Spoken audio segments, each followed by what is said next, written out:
Now, President Biden says Washington is discussing with Israel the possibility of Israeli strikes on Iran's oil infrastructure in response to Tehran's unprecedented missile attack this week. Now, it comes after Prime Minister Benjamin Netanyahu said Tehran would pay a heavy price for its actions. Joe Biden's comments ended up sparking a surge in the price of crude oil, up by 5% at one point. Faisal Islam is here to explain a little bit more. Thanks, Clive. In the aftermath of Iran's ballistic missile attack on Israel, and as we wait for news on Israel's response, there's already been a reaction in the world's oil market.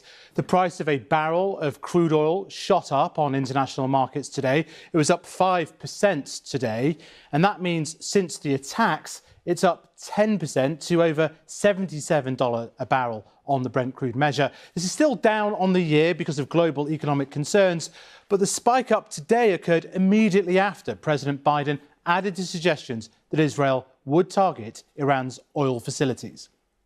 Would you support Israel striking Iran's oil facilities, sir? We're in discussion with that. I think that would be a little, anyway.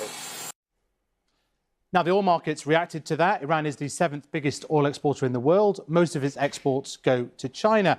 The Israelis could choose to target the Iranian government's funding by hitting its oil export facilities on Karg Island or refineries crucial for making domestic petrol supplies. Some reported petrol queues already in Iran. These could disrupt, but not necessarily upend, global energy markets. If that happens, there's enough of surplus oil production in Saudi Arabia and the UAE to make up the difference. But would they? And then the big question, in turn, is what would be Tehran's response to any Israeli action? Much attention will then focus here on the Straits of Hormuz, 28 miles wide at its narrowest point between Iran and Oman. If Iran was to try to block it, then 20 million barrels per day, or a fifth of the world's oil production, not just Iran's, but every country in the Gulf, would not be able to transit their crude oil tankers.